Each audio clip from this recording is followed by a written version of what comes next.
कुछ दिन पहले एक परिचित के घर गया था। जिस वक्त घर में मैं बैठा था, उनकी नौकरानी घर की सफाई कर रही थी। मैं ड्राइंग रूम में बैठा था और मेरे परिचित फोन पर किसी से बात कर रहे थे। उनकी पत्नी चाय बना रही थी। मेरी नज़र सामने वाले कमरे तक गई, जहां नौकरानी फर्श पर पोंछा लगा रही थी। अचानक मेरे कानों में आवाज़ आई, बुढ़िया, अभी जमीन पर पोंछा लगा है, नीचे पाँव मत उतारना। मैं बार बार यही नहीं करती रहूंगी। मैंने अपने परिचित से पूछा, माँ कमरे में है क्या? हाँ, जब तक चाय बन रही है मैं माँ से मिल लेता हूँ। हाँ, लेकिन रुकिए, अभी अभी शायद पोंछा लगा है, सूख जाए फिर जाइएगा। क्यों? गीला है तो नौकरानी दोबारा लगा देगी। नहीं लगाएगी तो थोड़े निशान रह जाएंगे फर्श पर, क्या फर्क पड़ता है? परिचित थोड़ा हैरान हुए, भैया ऐसा क्यों कह रहे हैं? तब तक मैं कमरे में चला गया था। गीले फर्श पर पाँव के खूब निशान उकेरता हुआ मैं माँ के पास गया। मैंने उनके पाँव छुए और फिर उनसे कहा, चलिए आप भी ड्राइंग रूम में वहाँ साथ में बैठकर चाय पीते हैं। चाय बन रही है, भाभी रसोई में चाय बना रही है। मैंने इतना ही कहा था कि माँ एकदम घबरा गई। अरे नहीं, अभी फर्श पर पाँव नहीं रखना है, फर्श गीला है ना, मेरे पाँव के निशान पड़ जाएंगे। पाँव के निशान पड़ जाएंगे? वाह, फिर तो मैं उनकी तस्वीर उतार कर बड़ा करवा कर फ्रेम में लगवाऊंगा। अब चलिए तो सही। पर माँ बिस्तर से नीचे नहीं उतर रही। उन्होंने कहा, तुम चाय पी लो बेटा।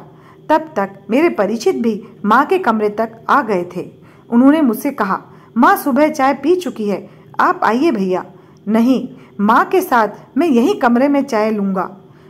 चमकते हुए टाइल्स पर मेरे जूते के निशान बयां कर रहे थे कि मैंने जानबूझकर कुछ निशान छोड़े हैं। वो समझ नहीं पा रहे थे कि आखिर मैंने ऐसा क्यों किया। उन्होंने मुझसे तो कुछ नहीं कहा, लेकिन नौकरानी को उन्होंने आवाज़ दी, बबीता जरा इधर आना, इधर भैया के पाँव के निशान पड़ गए हैं, उन्हें साफ कर देना। बबीता ने गीला पोंछा फर्श पर लगाया। जैसे ही फर्श की दोबारा सफाई हुई, मैं फिर खड़ा होकर उस पर चल पड़ा। दोबारा निशान पड़ गए। अब बबीता हैरान थी, मेरे परिचित भी। तब तक उनकी पत्नी भी कमरे में आ चुकी थी। मैंने कहा, भैया आइए, चाय रखी है। मैंने परिचित की पत्नी से कहा, बुढ़िया के लिए चाय यहीं दे दीजिए। मेरे परिचित ने मेरे ओर देखा। मैंने कहा, हैरान मत होइए। वो चुप थे। मैंने कहा, मुझे ऐसा लगता है कि आप लोग माँ को प्यार से बुढ़िया कहकर बुलाते हैं। नौकरानी वही खड़ी थी, सन। परिचित की पत्नी वही खड़ी थी, सन। परिचित ने पूछा, क्या हुआ भैया? हुआ कुछ नहीं, मैंने खुद सुना है कि आपकी बबीता माँ को बुढ़िया कहकर बोल रही थी। उसने माँ को बिस्तर से उतरने से धमकाया भी था। यकीनन काम वाली ने माँ को बुढ़िया पहली बार नहीं कहा होगा, बल्कि वो कह भी नहीं सकती उन्हें बुढ़िया। उसने सुना होगा बेटे के मुंह से, बहू के मुंह से, बिना सुने वो नहीं कह सकती थी।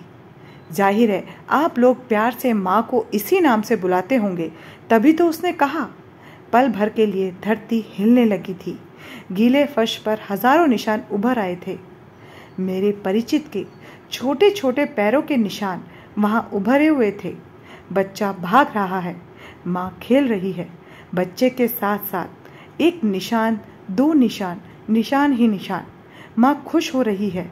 बेटे के पाँव देखकर कह रही है, देखो तो इसके पाँव के निशान। बेटा इधर से उधर दौड़ रहा था, दौड़ता जा रहा था। पूरे घर में बुढ़िया रो रही थी। बहू की आंखें झुकी हुई थी। बबीता चुप थी।